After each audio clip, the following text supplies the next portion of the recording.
So, labor exploitation in fashion is one of the most pervasive and well documented literal crimes of fashion. And it spans from small workshops to massive global supply chains. It's often hidden behind glossy marketing, but the abuses can be severe. Oh, I'm Yes. excited for this. Alcohol, syphilis, murder, forbidden.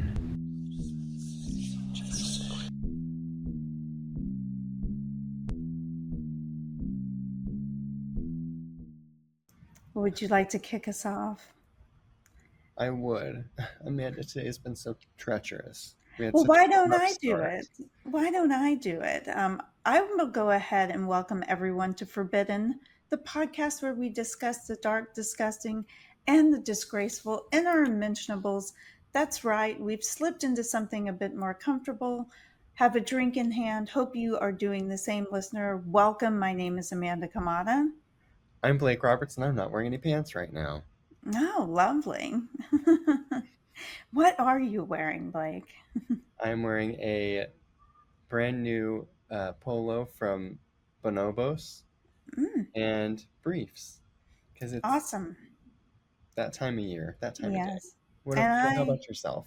I am wearing, I have found this little brand that I like, and it's called The Kiss Lingerie. And I wore one of their bras last weekend, and I am wearing a new one this week. So hopefully they were made without labor exploitation. But, there are so many brands out there, who knows? But in the world of high fashion, appearances are everything. But behind the glamour lies a darker thread. This is our limited series, Crimes of Fashion, where we'll be uncovering the secrets, scandals, and schemes woven into the fabric of the style industry. Yeah, this fascinates me, this topic. Yeah, it's very eye opening, honestly, because, I feel like I try really hard to be sustainable, to shop, sustainably, to shop where I think things are, being created and, produced on the up and up. But as you'll find out, it's a really difficult thing to do. And many things that we buy are probably not made on the up and up, whether it be fashion or just products in general. And I have quite a few sources this evening because there's a lot to talk about. My sources are Wikipedia, the Business and Human Rights Resource Center, the Clean Clothes Campaign, Bloomberg.com, Swedish National China Center, Al Jazeera, The Guardian, the Human Rights Watch, and Vogue. Oh, all right. So, yeah, come on, Vogue. Every time I see Vogue, I think of that song for Of some course. reason. Yeah. Strike a pose. Strike a pose. So, what does labor exploitation look like in fashion? Common abuses include, and but are not limited to, forced labor. So, this means workers are unable to leave due to debt bondage, threats, or confiscated passports. So, I think a lot of this happens with, more than likely, illegal immigrants who come into places, and they've gotten into debt by someone bringing them over to the United States or to wherever, confiscated their passports and are making them work their way out of their debt. It also includes child labor, so minors working in unsafe condition, often for pennies a day, wage theft, paying below minimum wage or withholding wages entirely. A big one is unsafe workplaces, locked fire exits, collapsing buildings, exposure to toxic dyes, and poor ventilation. And then also making these people work excessive hours, 14 to 16-hour days, no overtime pay, and minimal breaks. No, thank you. Yes, it almost sounds like part of it sounds like what I'm going through, but Hmm. yeah, maybe maybe I'm part of labor exploitation at this point in my life. It's just not for fashion. It's not for fashion and it's not in fashion. It is not in fashion. But whenever you think about labor exploitation, a lot of times you think about, what happens overseas and stuff like that. But Sweatshops and yeah, sweatshops and those sorts of things. But it actually, some of it started here in the United States. So I want to give some historical glimpses into what was the New York garment industry. From early sweatshops and tenement workrooms to the rise of loft factories and labor organizing, the gritty realities and powerful transformations that shaped the garment labor in the city was one of the first happenings that brought this to light. And basically, then and now, the labor practices in the New York garment district have been sort of laid out here. This is a historical snapshot from the late 19th through the early 20th century. They had tenement sweatshops. Early garment production took place in overcrowded, poorly ventilated tenements on Manhattan's Lower East Side. Entire families, including children, worked long hours with minimal sanitary conditions and virtually no regulation. They had speed driven piecework. So workers were paid per item or per seam. Now, I don't know how you track per seam. I can understand how you could track per item, but per seam seems to be very difficult. So I'm sure a lot of them got screwed that way. Basically, faster work meant more pay. They were often responsible for providing their own materials and tools and could be fined for mistakes or lateness.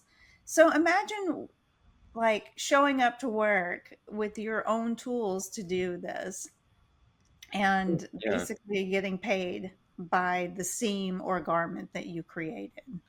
yeah. Yeah. There was exploitation and danger in lofts. As the industry moved to brick and mortar lofts for better lighting and space, conditions actually worsened in some ways.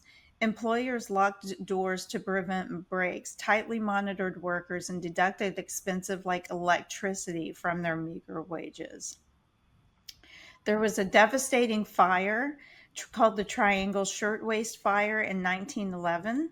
And I remember this being talked about. It was a deadly fire that caused 146 deaths, mostly young immigrant women, when exits were locked during a blaze. It became a pivotal moment that pushed for labor reform and factory safety laws. And then there was labor organizing and uprising of the 20,000s, which was happened in 1909.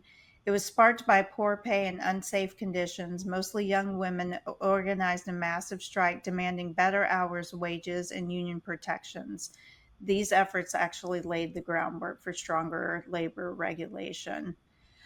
So now there's the present landscape where there's, different labor laws, threats to the garment district, but there are still like ongoing worker vulnerabilities. So advocacy groups like the Chinese Staff and Workers Association expose continued wage theft and unsafe conditions in areas like Chinatown's garment shops to this day. Much work remains to enforce fair wages, safety, and compensation. So, even though centered globally, the fashion industry still perpetuates harassment and abuse, especially toward women at different stages, garment production, modeling, and creative roles. And efforts like the Fashion Workers Act and international agreements are pushing for accountability worldwide with this. So it is still happening in America, that people are being severely underpaid for their work. And well, I think we both know about that. Been there. Yes, been there. Some major real world cases, though, and this is whenever I think of child labor laws and, people producing fashion, that are that is definitely tied towards mainly fast fashion. But what you'll find out is that some names that you may not have thought would show up in this do. So, a major real world case was the Rana Plaza collapse in Bangladesh. It happened in 2013. An eight-story garment factory collapsed, killing 1,134 workers and injuring over 2,500 people. Whoa, that's a lot. That's a lot. It happened because factory owners ignored visible cracks in the building, and but the workers were forced to return to their jobs even though they were working in these unsafe conditions or lose pay. Brands linked to this, clothes found in the rubble, were from Primark. I don't know what that is. Walmart, Benetton, and other brands. Oh wow. Yeah, and the aftermath led to the Bangladesh Accord on Fire and Building Safety, Wait, when was that one? 2013. Wow. So really not that long ago Yeah. in the whole grand scheme of things. And thanks Walmart, thanks Benetton. And the thing is like, these large organizations or companies did not do anything to compensate these families who lost their lives in Bangladesh, I'm quite sure. But great margins. Yeah. Oh, wonderful margins. Yeah. You can get a shirt for $2. Not at Benetton, though. That one No. surprised me.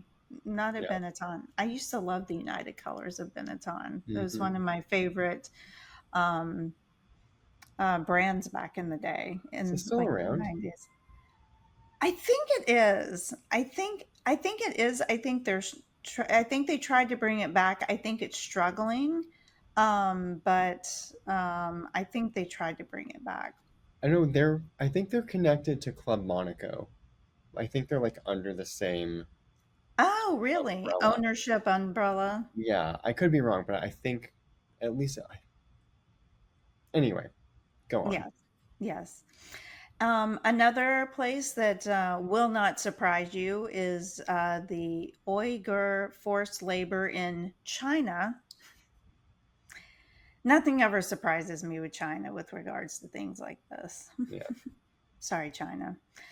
Hundreds of thousands of Uyghur Muslims were forced to work in cotton fields, textile factories, and yarn mills in Xinjiang, China.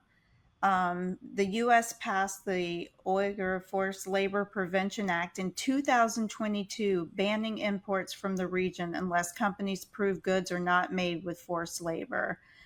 So when I think of people being forced to work in cotton fields and stuff like that, that just Yes. brings back old slavery Well, images of the 1800s. forced labor just sounds like a euphemism for slavery. Slavery, yes, yes. There were, and I just can't believe, so that Prevention Act, with regards to being proven that the companies were not using that particular cotton that is made with forced labor, happened in 2022, which seems like incredibly recent to me. There's a one called the Leicester Sweatshops that happened in the UK in 2020. Is They, that is that pronounced Leicester or is it pronounced Leicester? I don't know. I don't either. I love the UK, but sometimes I really just don't understand how they pronounce some of their things. Yes. Can I phone a friend real quick? So Leicester or Leicester or Leicester, who knows? Anyway, Someone comment and let us know. yes, comment and let us know. Bad place, 2020. Workers were making clothes for fast fashion giant Boohoo. I guess that's a big fashion giant over in the UK. And they Wait, were sorry, what's it called? Boohoo, Boohoo. Okay. So boohoo I, to I, your boohoo to your practices as well. They were being paid as little as $3.50 per hour in unsafe, cramped buildings. It was also in 2020 where they had no COVID-19 protections, locked doors, and were experiencing intimidation.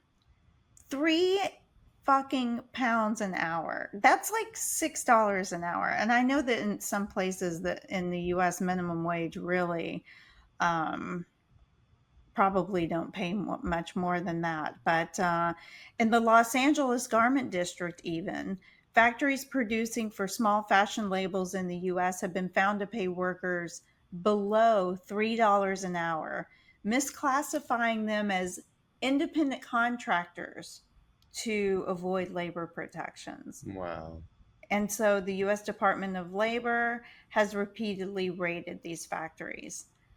So this is, for me, very eye opening because when I think about, people working in sweatshops, I literally think about across the world, and child labor and that sort of thing. I don't think about somebody in Los Angeles, California making three fucking dollars an hour. Right. That's ridiculous, Yeah. and of course, there's no, reason to understand other than the fact of why it happens. And of course, it's the race to the bottom. People seeking and brands seeking the lowest possible production cost to increase profit margins. They big problem is that there are subcontracting chains. Big brands outsource to factories, and those factories then secretly outsource to these smaller, unregulated shops. So one might think that you are on the up and up, outsourcing to a specific factory, not knowing that what they're doing is subcontracting out to these horrible places. Weak enforcement. Some countries lack strong labor laws or don't enforce existing ones. Well, the United States is not and or should not be one of those. So the fact that we're still having this happen here is, crazy. And, it wouldn't all happen without consumers' demand for cheap fashion. Hmm. The fast fashion cycle pressures suppliers to cut corners. So, and I want to talk a little bit about that because I feel like fast fashion has really taken off in the past like 5 years or so. Yeah. Now, I know that Forever 21 and H&M and some of those places have been around for quite some time, but I just learned how to pronounce this properly. It's spelled Shein, so Sheen. I'm sure Hmm. you've heard of it, but it's actually pronounced Shein. Okay. I know. So Yeah, I know what you're talking about, but yeah. Yeah, so that's popped up, and they want to like rival Amazon who puts out all of this other fast fashion. And when you look at everything, it's made in China, it's made in Bangladesh, it's made in, all of these places. And of course, if you can get a dress for $8, somebody something's not on the up and up in the way that that was created. yeah, it's like Timu is like that too. I feel like. Timu, thank you. Yeah. Yeah. I Yeah. mean, for $8, you wear it a few times, and you can just use it as toilet paper when you're done with it. Yeah, and that's another part of this as Waste. waste, Yeah. so basically, there have been legal and advocacy responses, transparency initiatives, like the Fashion Revolution. It pushes brands to publish supplier lists and audits their results. And something that you can do for advocacy is obviously boycott and petition and target these brands that are tied to abuses. Hmm. So so here are a couple of named. Oh my God! Can you hear these children outside of my window? Ew, no. Yeah. There are children, I believe, outside of the swimming pool outside of where I live, and I have to tell you, they will not shut up, and it's very frustrating. Go yell at them. Use the C word. Use the C word. You little cunts. I meant children. Mm, Just kidding. one and the same.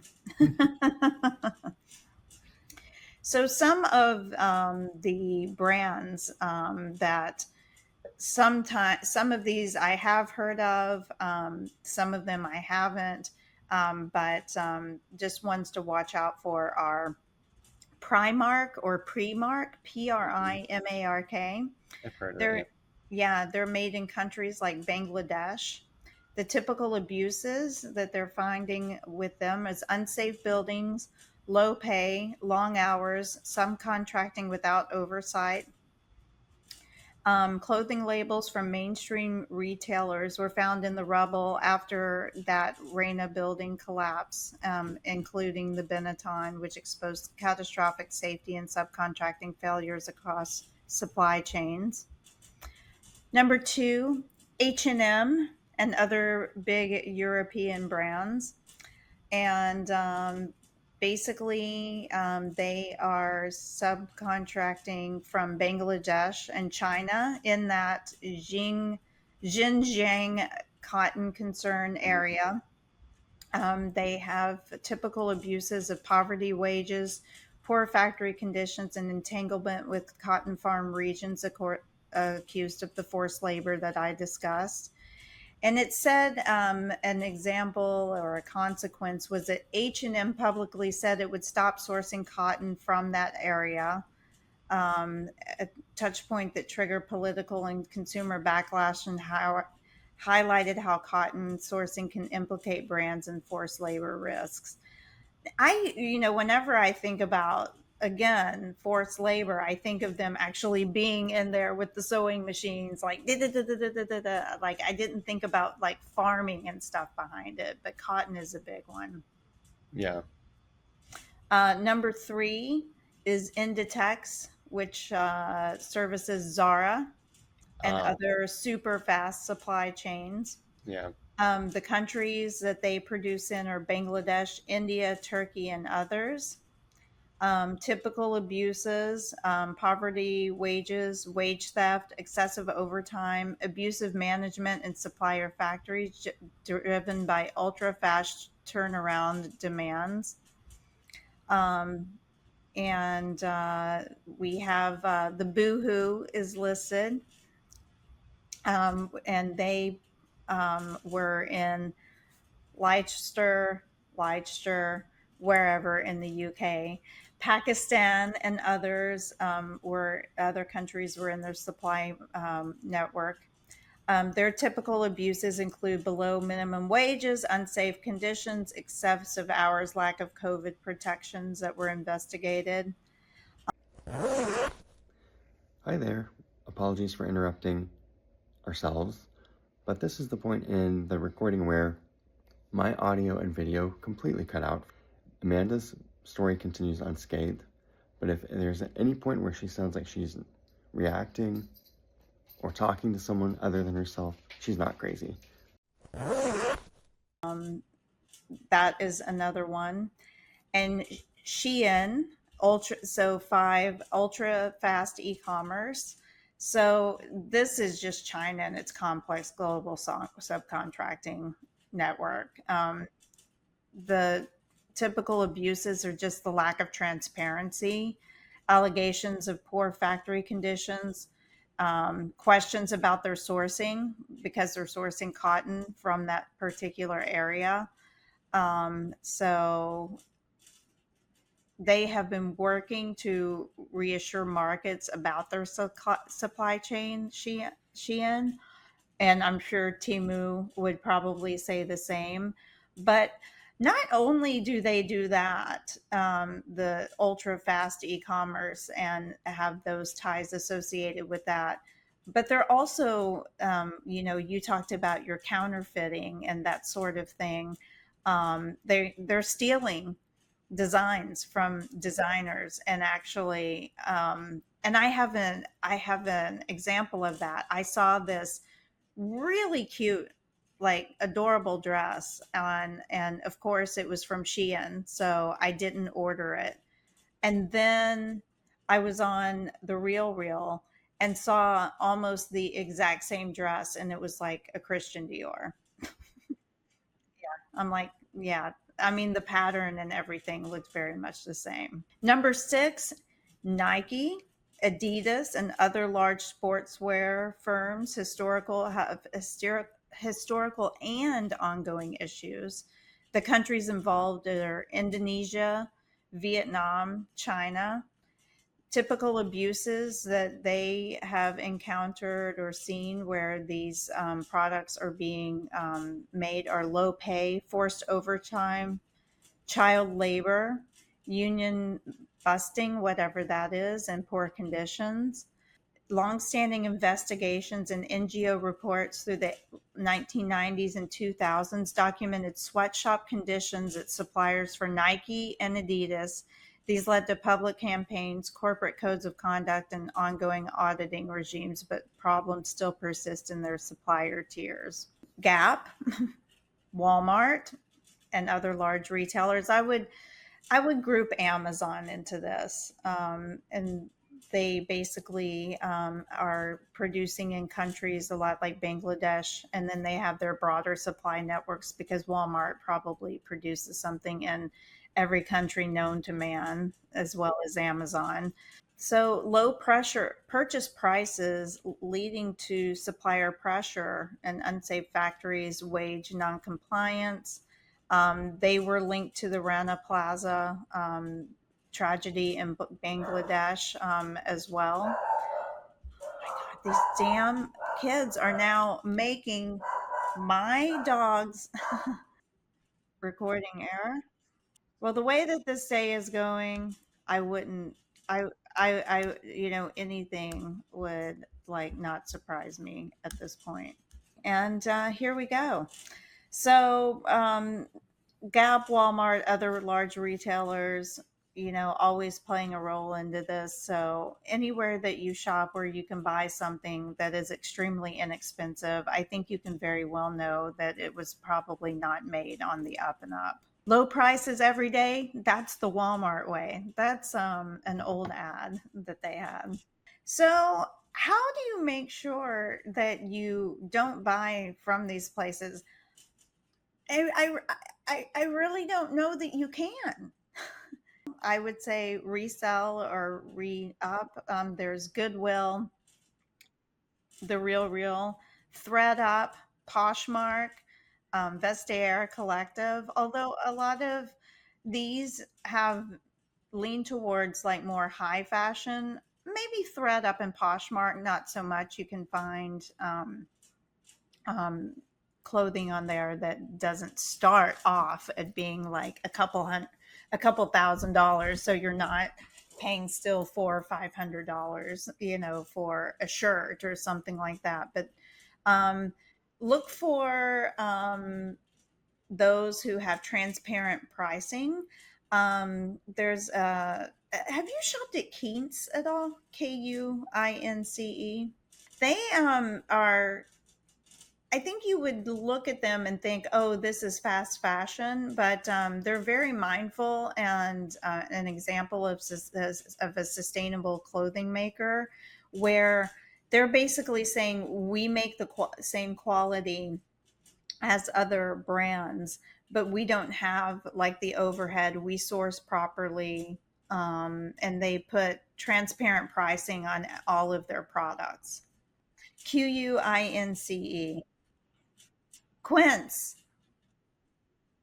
Yeah. I have quite a few items of clothing from there, and I trust them, as an online, smaller fashion, brand, but their stuff is fairly basic. It makes me think of like kind of like the Gap or J. Crew back in the day, because it's really classic fashion, but yeah, I'm learning how to pronounce all of these different things tonight because I am definitely off. Um, other than, Quince, those other, transparent clothing makers, just a few brands that, to kind of call out are Eileen Fisher. They focus on organic fibers, circular design, and take back programs. If you're into the outdoors, Patagonia, and they also Patagonia. This is not going to be found on me.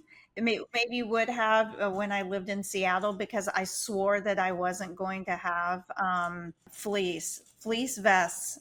I swore I would never wear fleece, and then I moved to Seattle and I ended up wearing fleece, which is a travesty. So yeah, Patagonia.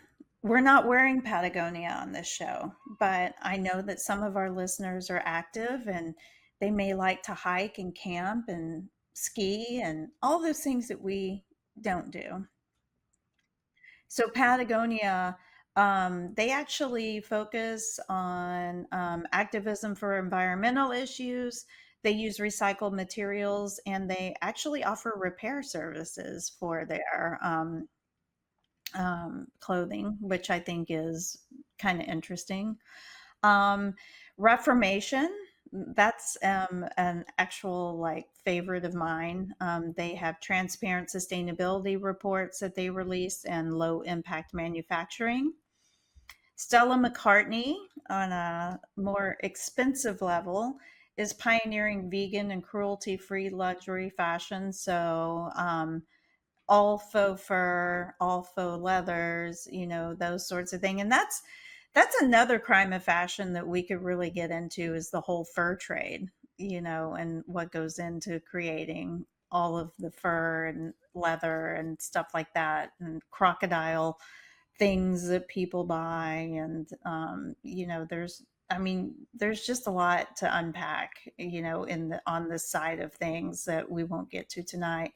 And then there are smaller New York City and probably labels around the country and the world, such as Mara Hoffman, Study New York, and custom collaborative sewing programs for immigrant women. So they are supporting immigrant women in the proper way with their um, facilities and their processes and that sort of thing. So, um, a little bit on the kind of depressive and boring side tonight, but I think a really important thing for us to all know. And I think I'm really conflicted about it, because there are so many people, like I am definitely privileged in a way that I can make those choices for myself. But there are a lot of people who can't afford to make those choices and have to shop at the Temus and the Sheins and stuff of the world, you know? And so I don't want to shame anybody, who purchases from them, mainly if they can't afford. The economy right now is horrible. If you have to get dressed, I mean, you got to wear clothes. Well, we don't. Well, in Miami, you kind of don't, but most places you need to. Oh man, but that's pretty much all I got. You can continue to listen, watch, rate, review, subscribe, etc. at the Forbidden Pod on YouTube, Spotify, and Apple for podcasters.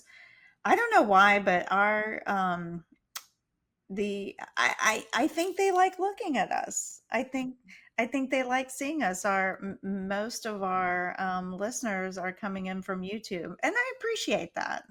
You can also interact with us on the social sphere, on Facebook, TikTok, Instagram, through our email, hello at theforbiddenpod.com. Please send nudes. It's summer. I know those summer bods are out. I know there's a thong that has been worn. Oh my God. My nephew's got like the biggest kick out of all the thongs in Miami. They're like, Mandy, why are they showing their butts? Mandy, why are they showing their butts? And I was like, well, if you weren't here, I would be showing my butt. And so then they made me show them one of my thong bikinis because they didn't believe me. And I was like, I'm not putting this on, but I'll show you one. And then they were like, oh, oh, and then our sad website, www.theforbiddenpod.com. Thank you for joining me this evening. And listeners, as always, we thank you. Everything is breaking right now.